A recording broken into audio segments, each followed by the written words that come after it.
welcome our Mathew Broadcasting Corporation viewers throughout the world. My name is Tulani Nkala.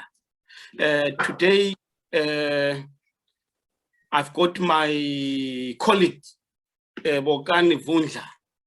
We will be doing part, myself and Mr. Vundla. We are very grateful today to have Mr. Magwizi. Mr. Magwizi, we welcome you on MPC. Thank you. Okay, I think it will be better if you can briefly give us your background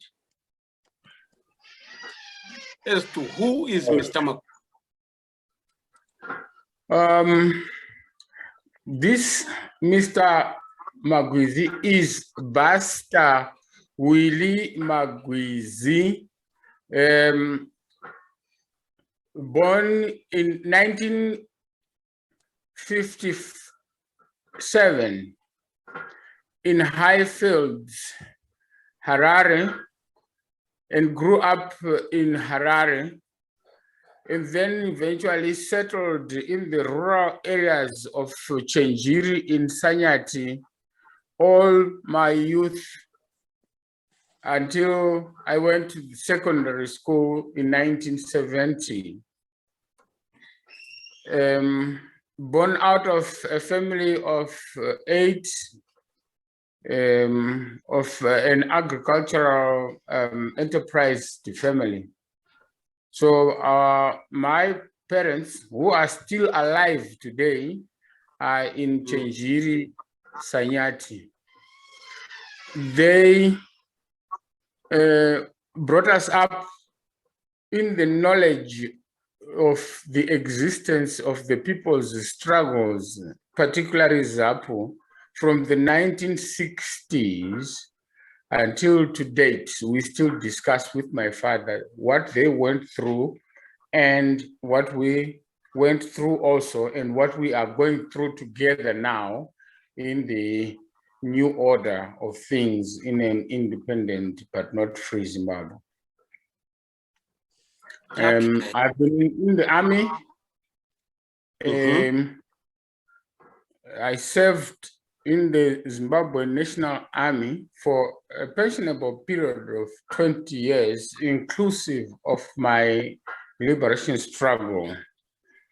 And I was pensioned on that. And before that, I was the Southern Front 3 regional commander under my esteemed leader, Babaton, I think, who is also in UK these days.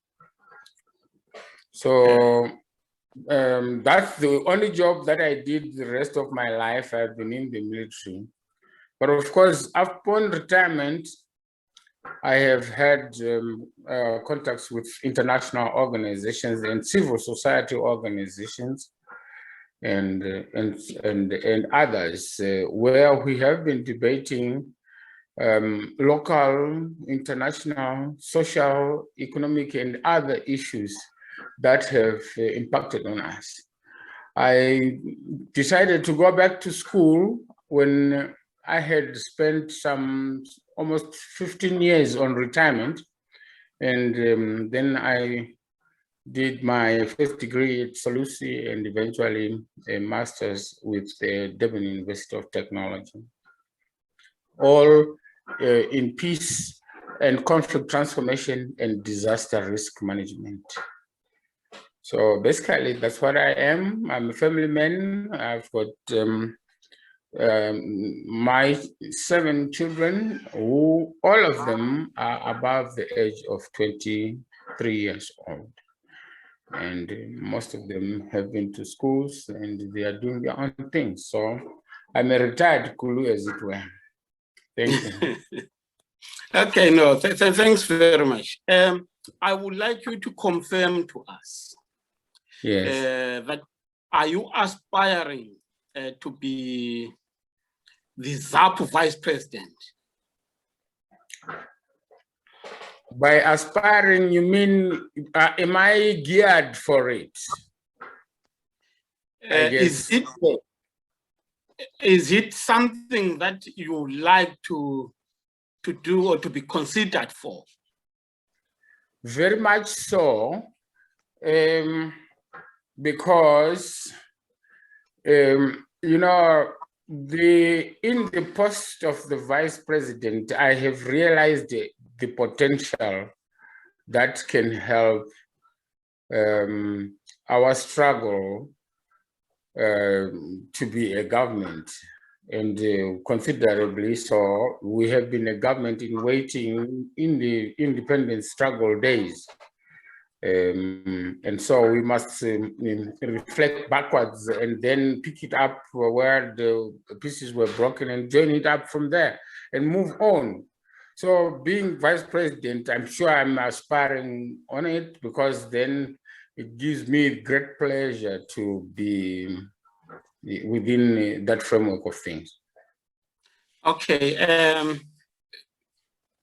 Have you always been ZIPRA or associated with ZAPU? Well, ZAPU and ZIPRA are inseparable. However, I will give you a small background that I was born ZAPU. I grew up ZAPU, and I have aged ZAPU, and I will die ZAPU. In 1961, in December, when ZAPU was being formed, in fact, the celebration was done at the now Gwanzura Stadium, where the likes of James Chikerema, George Nyandoro, Ziramasangas, Msaruwas, and them were mingling up there. We were students from Iphithule, Nyandoro Primary School, and we were brought right at the edge of the stadium. When James Chikerema asked the question, Nyikandeani, we all jumped up on the stage and we demanded that Nyikandedu. And so I still stand on that fundamental principle and I haven't lost it. So you have always been associated with ZAPU. My question, which follows that, is when Zimbabwe attained its independence, we know that there was this dark period in the country's life, that is the Gukra genocide. Were you affected by it, or were the people coming from your side who were ZAPU people, were they affected by it or not? The Gukra genocide affected every Zimbabwean and every peace-loving citizen under the framework of Zimbabwe, and every peace-loving person in the world who came to know about what was happening in Zimbabwe at that time. This was not a fluke. It was not an accident. It was something that was designed to stifle the prospects of the people of Zimbabwe to attain freedom in an independent country that became Zimbabwe. If that independence probably would have been talked about before what looks like now, I don't think anyone would have struggled for it, because then it would have been a rotten cake. But Zimbabwe is a beautiful country which was run down by these guys. And the purpose of gendarming on other people is that then they would dominate over them by carrot and stick methods, fear, repressions, media, and other things that remove freedoms and the rights to perform, the human rights, and all the human rights as enshrined in the Human Rights Charter International and the Zimbabwean rights. Okay, you have answered my question at a very high level. But when we bring it down, we drill it down or zero it down to specifics. Yes. Were there any atrocities or what can I say? In Mashonaland, should I say, or in your Yes. family, were you ever persecuted? Yes, yes. My father, in 1984,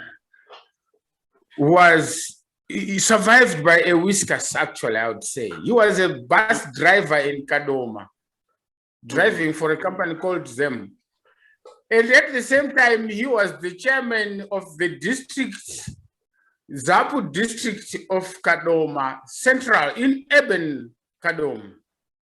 So Mnangagwa and this ugly Inoschi Okore came down and they caused mayhem in Kadoma and the surrounding areas. And my father was pulled out of his bus that he was driving, and they hit him with, you know, what you call them, wheel spanners, and left him for dead for the very reason that he was ZAPU. And at that time, they were carrying out an exercise called PEM, where they were destroying the ZAPU structures, and they were targeting the chairperson, who in this case was my father, and the secretary, the organizer, and the treasurer. The top four were being killed. My father, at that time, I was serving in the army. I was in the army headquarters itself. And when I went to tell my boss next to the army commander that my father was dead in Kadoma, they let me leave the office, but they asked me not to take guns because I was going to kill somebody. And I flew in rage, driving from Harare to Kadoma. I think it took me 45 minutes just to get there, just to witness that my father was there. And I found him strapped in bandages and he was unconscious. But then he recovered slowly. Until today, he is maimed. He cannot walk on his own. And you have to assist him to, but if he stays in the car behind the driving wheel, he can drive. Immediately he gets out of the car, he cannot move on his own. You see, this is how painful it is. My father, when I was serving in the army, and when I asked it to Mnangagwa in Kadoma, when I had arrived there, and I was donned in army garb, and they opened up space for me so that I can approach him. When I asked him, why have you hit my father? Why have you killed my father? So I said, you hondoka. Hondo chirudzi, uchuro bus driver. Hondo after independence. Hondo is still in uniform. It doesn't work that way. So this pains me. Besides my father, the rest of the Zimbabwean community were victimized by ZANU from 1970s when ZANU entered operational areas, because their modus operandi that I encountered in the liberation struggle was butchering, and they campaigned using fear to join ZANU because ZANU was not popular with the people, and the ZANU like themselves were former Rhodesian Zakus and other things, the outfit that then they adopted in 1980 as an illegal private army. Oh, my battery is going out.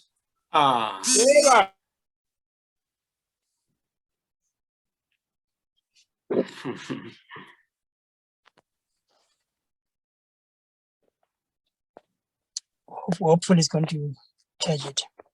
It's going to take time, I think. Okay. We can always continue. Okay. Let us continue with our interview.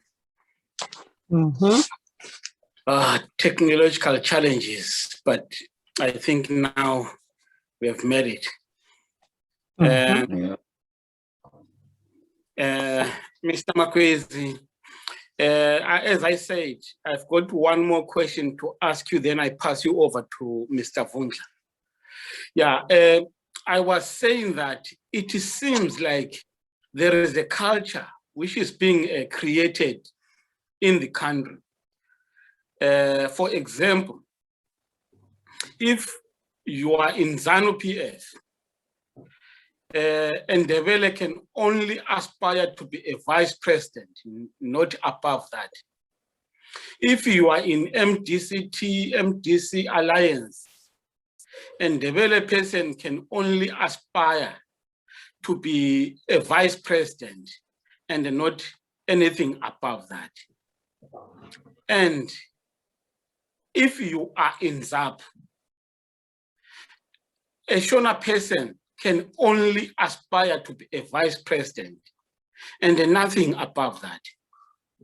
So I just wanted to find out, what is your thinking? What is your view about that kind of scenario and setup? Yes, thank you for that question. Politics in Zimbabwe has been tribalized. And tribalism is one of the worst ills in society. And it seems people have just accepted it as a norm that a certain tribe should be the deputy of the other. I mean, I'm neither Shona or Ndebele. I'm not even Nyanja or anything. I'm a Zimbabwean, that's it. And the approach here is that this ill must be removed from the people. Yes, I was born and bred in Mashonaland, but I may not be Shona. You know, we have got people who are supposedly called aliens, Amanyasarand, Amagopanda. But they are Zimbabweans. Where do we put them? If we begin to think in the box, within the box of Shona and Ndebele. How about Venda? How about Tonga? How about Nambia and others? See, these should be languages that should bring about our diversity in unity of one country. Not that we think about such. As such, it impacts on the structures of the party, which have got to be tribalized as well. And even in ZAPU, it's unfortunate that it happens that people then entertain that idea as well, which should not be the case. Vanavevu are one. They are sons of the soil. That's all. So my approach to this, the unity of the party should not be seen in tribes. It should be seen in the functions of its structures. Okay, okay, thank you for that. Mr. Vundla, over to you.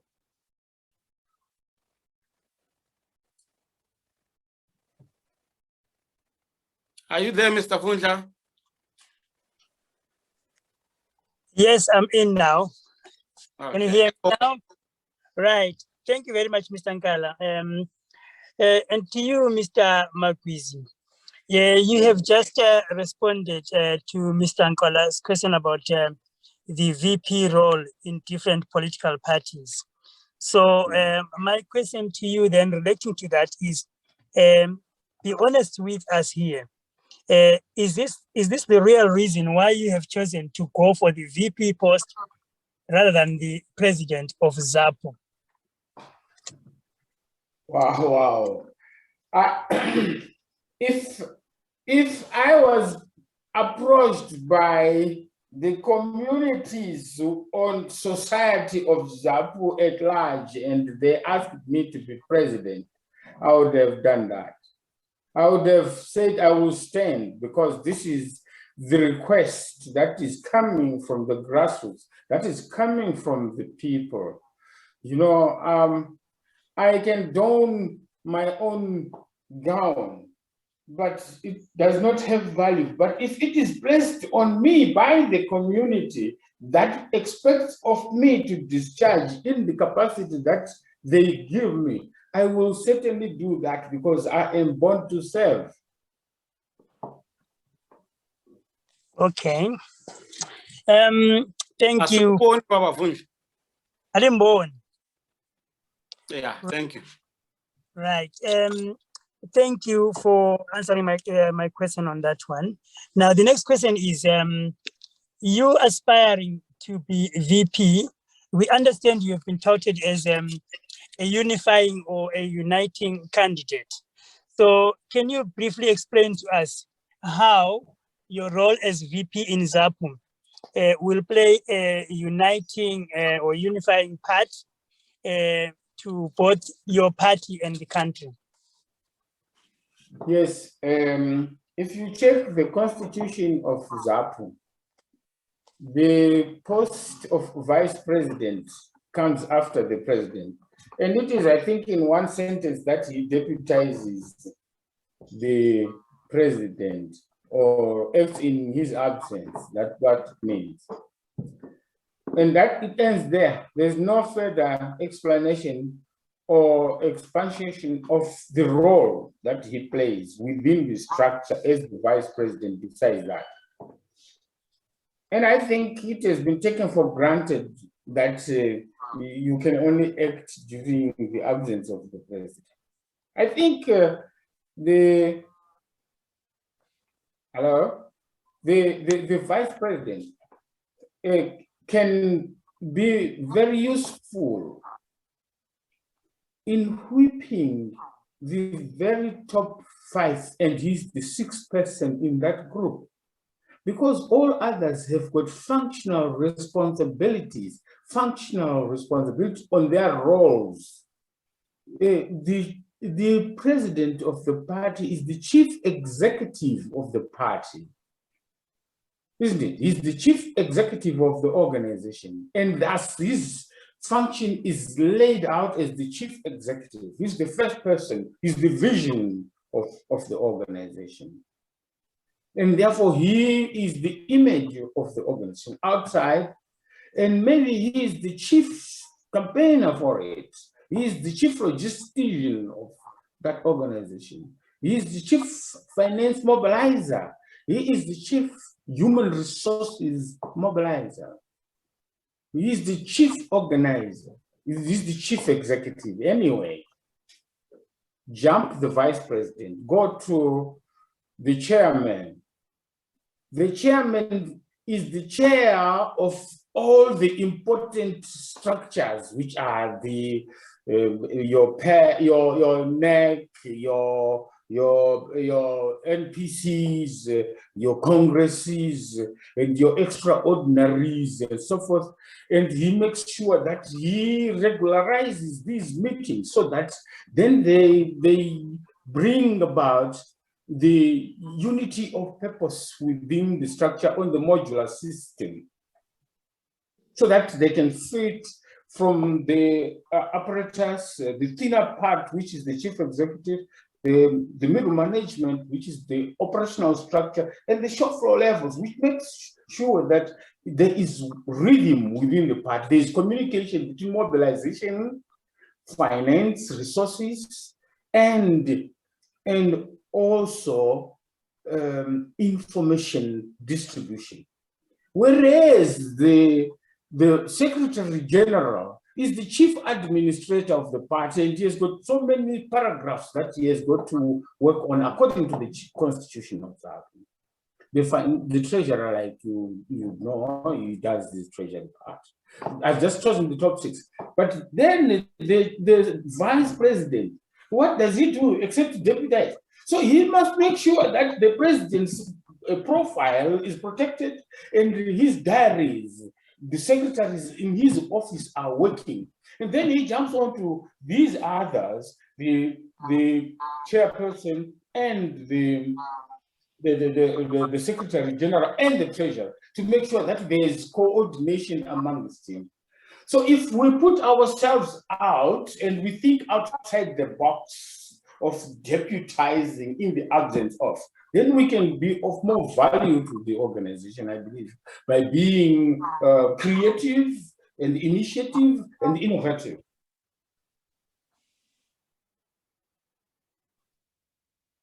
Okay. You are known to be a vibrant comrade, someone who is visible, who doesn't shy away from public life. So how will you bring visibility through this role? Because I kind of foresee a situation where you'll be hidden behind the scenes. Will that role suit you and the party? Hidden from where? So I'm referring specifically to, you seem to play a more prominent public role from what I've gathered from your colleagues. So as a vice president, do you think that that role keeps you hidden from public engagement and visibility? No, given that there is an internal role that we have just explained in the last minute or so. The external role is that of engagement, and you know, by nature I am a peace builder. I transform conflicts. So it would be very ideal for us that then we can then engage on an equal platform with whosoever is supposed to be contended with. And we have done it before, and we have done it in this current environment of the so-called new dispensation, that we have even managed to change the course of certain acts of parliament which have been passed as law, so that they go back into reverse and be reviewed to suit the interests of the voiceless majority. So we speak on behalf of the people without fear, because suppose if we are going to be afraid, who else was going to do it? But the truth does not kill. Okay. Nkandla, do you have any question regarding this? Yeah, maybe if Mr. Magwizi could be specific as to, because the role as it is enshrined in the Constitution right now, you will be deputizing in the absence of the president. Yes. That means in most cases, you will be hidden behind the scenes. And you say he is known to be someone who thrives in the public sphere. So the role of being a vice president, is it going to be suitable for his character and the personality? Being a vice president is not being demeaned or demeaning, as it were. It is a role which is silent, which should be coordinating the top six internal. And for the party to continue moving, doing certain things, the vice president can also be engaged to engage the external partners or members who would also probably may request dialogue or anything. And also the vice president can assist within these top six in decision-making on critical, fundamental policy issues. He's not just a silent person, unless if they agree to be dominated by whosoever is going to be the president, and then they are shouted upon and then they shy away and don't speak the truth. But it has never happened in my life that I get dominated, even by my commander, because when something is wrong and it has got to be said, we have got to find the necessary soothing verbs that will send the message 100% without rancor or whatever. Okay, thank you. I've just noticed that the word commander has just suddenly slid into the conversation, revealing your background. So therefore, I'm tempted to ask you, do you think that you being an ex-ZIPRA, do you find that that might be a handicap or an advantage in you playing the role of vice president in ZAPU? It actually strengthens the position of ZAPU, because ZIPRA is an affiliate of ZAPU by way of the constitution, and historically we became ZIPRA through ZAPU. There could not have been a ZIPRA juristic institution without ZAPU. And therefore, there's a symbiotic relationship between ZIPRA and ZAPU. Being ZIPRA probably is a function of ZAPU. So if I can be ZIPRA and be in the military setup where the politics of this country today is militaristic in view, we can be able to engage. I believe that this is what has been killing the multi-party politics posture that has been portrayed here in this country by the current ruling elite, because they are from a military establishment. They command the party. Whereas within ZIPRA, ZIPRA is subservient to the party. In fact, the party is senior than ZIPRA. So vice versa, if we have to engage the current guys, we have to be within the same trenches with them in terms of the military view, but in terms of control, ZIPRA becomes a part of ZAPU, whereas ZANU is a part of ZANLA.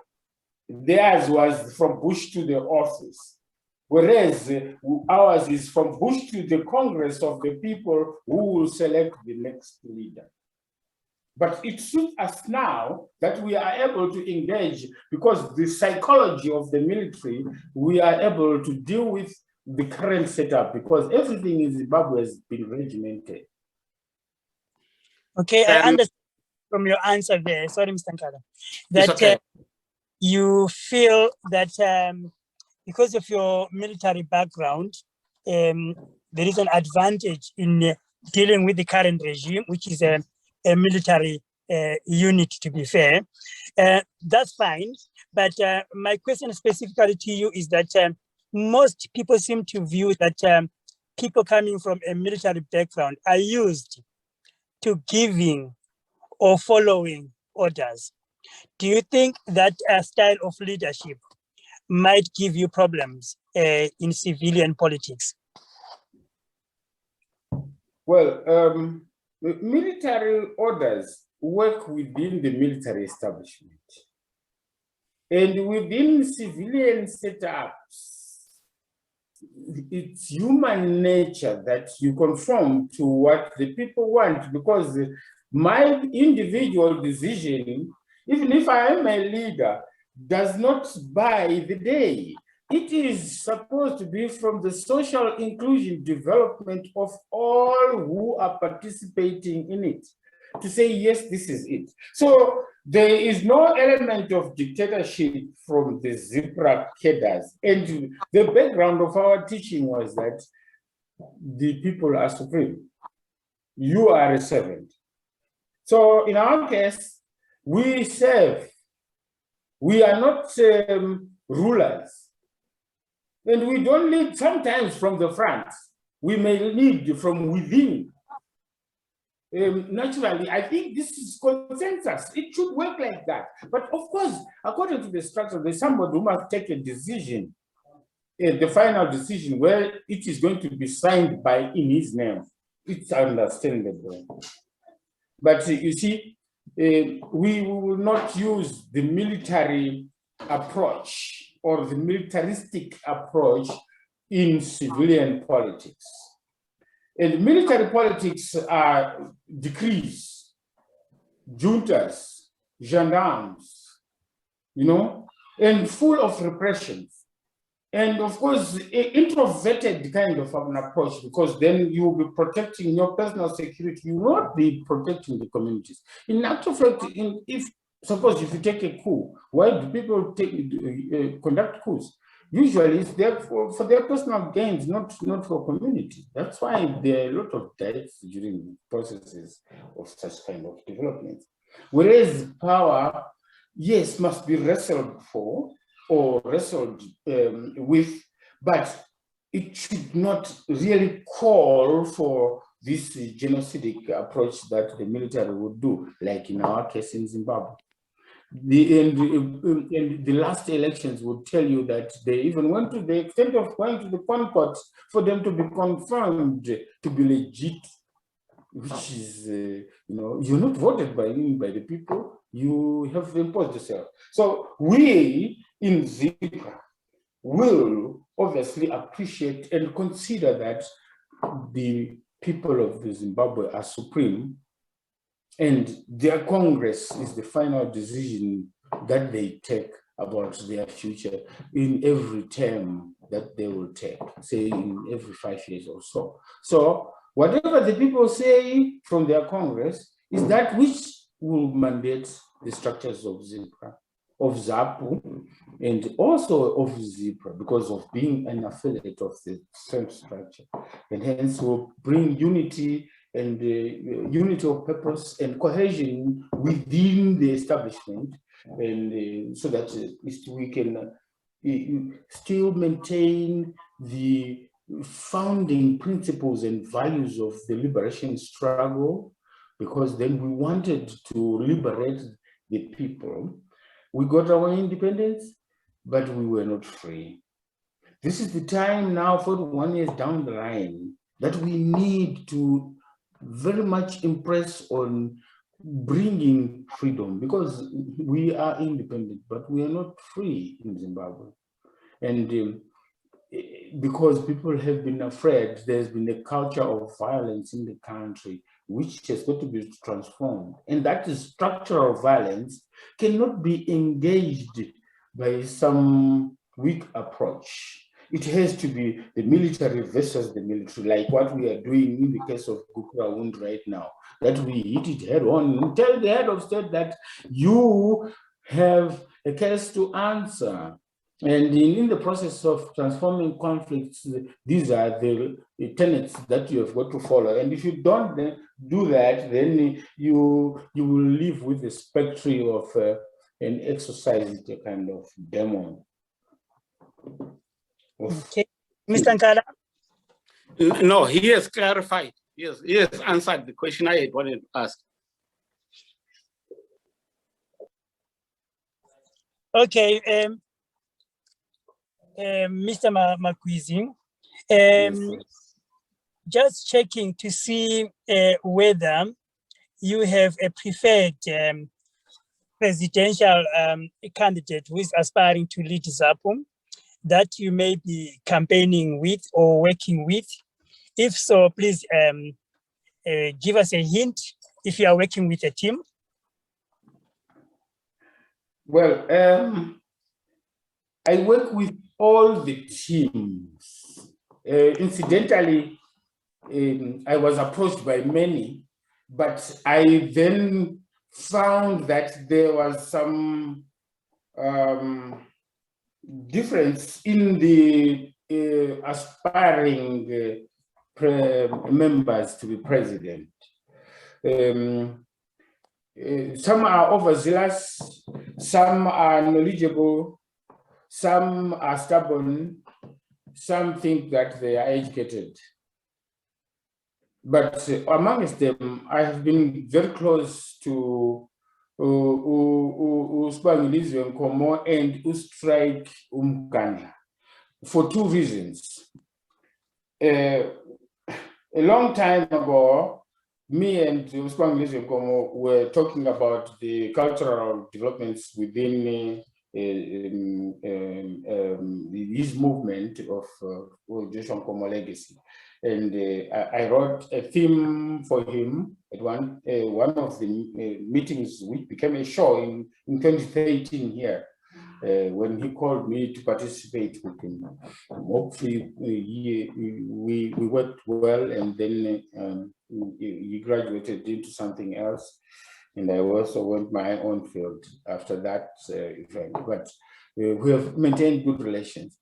And then when he approached me and said we hit the ground running, I said, well, we must not create a dynasty. However, prove to me that you've got the mantle to be the chief executive. And one thing is that you must be the chief logistician. Bring the resources on the ground and let's hit the ground running, like you use that verb, ground running. And then Strike Mnkandla had approached me earlier on when he had said I become his vice president. On the table, when we discuss, yes, there's a lot of,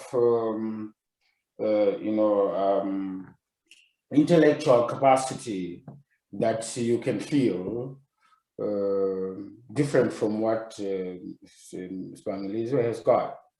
But whether it will translate to real value, because you can be educated, but sometimes may not deliver according to your qualification. That's human nature. I think it happens that way. I'm not blaming anybody for it. It's not a mistake, and I don't mince my words on that. But I felt that then he has got the intellectual capacity, which I can also work with. Amongst the two guys, of course, there are others like Mbayiwa and Bernard Magugu. Mbayiwa, obviously, yes, he was right, but I feel sometimes he may be detached from the people a little bit. But I don't choose. It's not up to me to choose a leader for myself.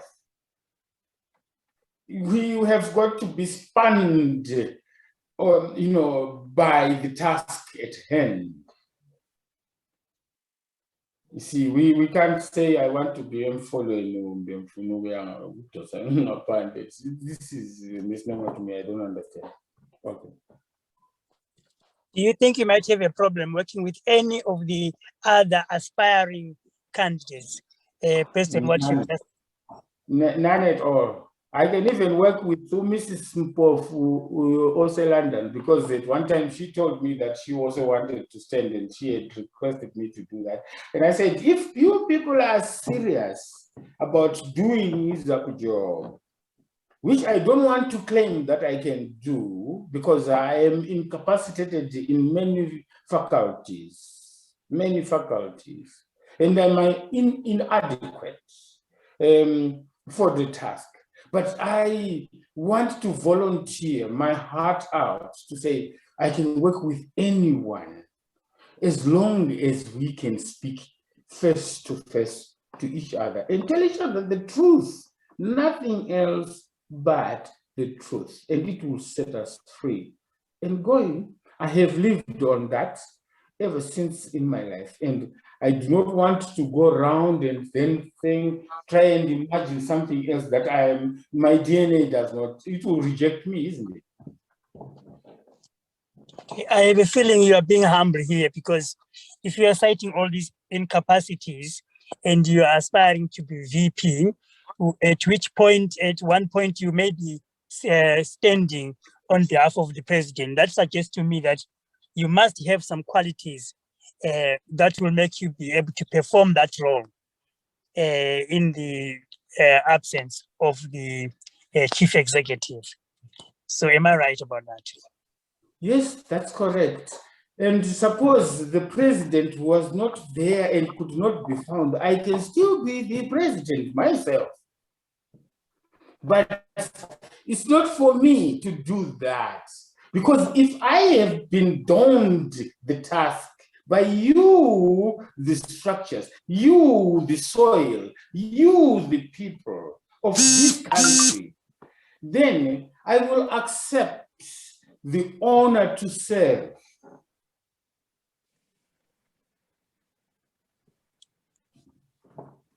Okay, Nkala. Oh, okay, and just a slightly different question. Baba Magwizi.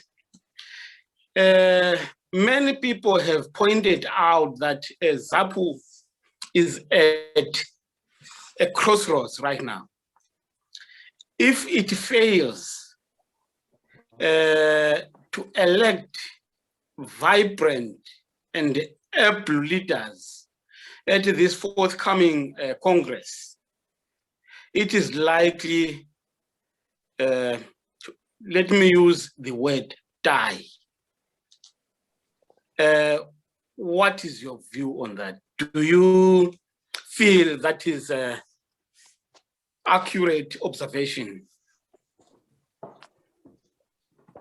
If people love ZAPU so much, you will be surprised by the breadth and width of enthusiasm in Zimbabwean society, multicultural, multi-sectoral, multi-party.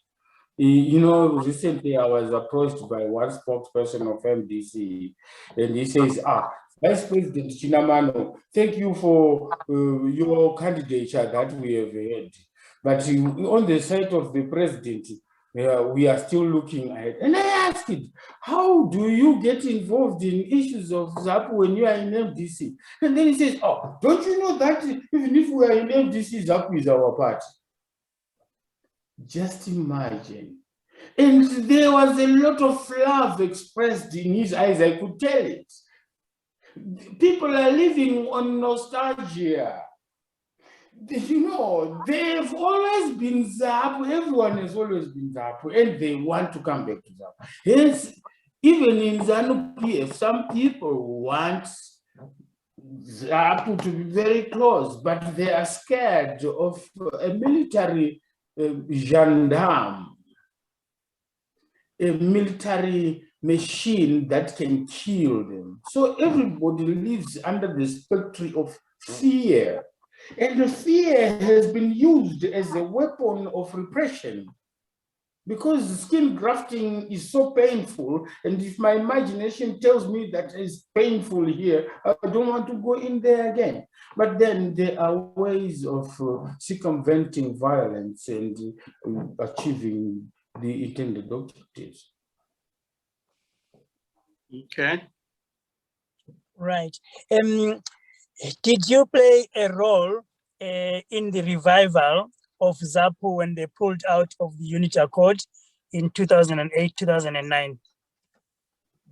Incidentally, when we formed the ZIPRA Veterans Trust in 2007, we went to advise combat Dr. that ZAPU was going to arise from our efforts, not because we wanted ZAPU, but we felt that it was necessary to arrive. Because look, when Jomo Kenyatta came down to join the British, he left the cadres in the mountains in Kenya. And we didn't want that. So we told Davengo the same thing, that we are not going to die like the Mau Mau. We are going to revive ZAPU with you. And along the way, we partnered. And we went out and started doing the mobilization and organization for the convention way back in 2007 and 2008. Up to 2009, on the 13th and 14th of December, we gave presentations at McDonald Hall. Myself, Stylish Magita, Ray Mateshan and Move, may his soul rest in peace, and also one lecturer from the University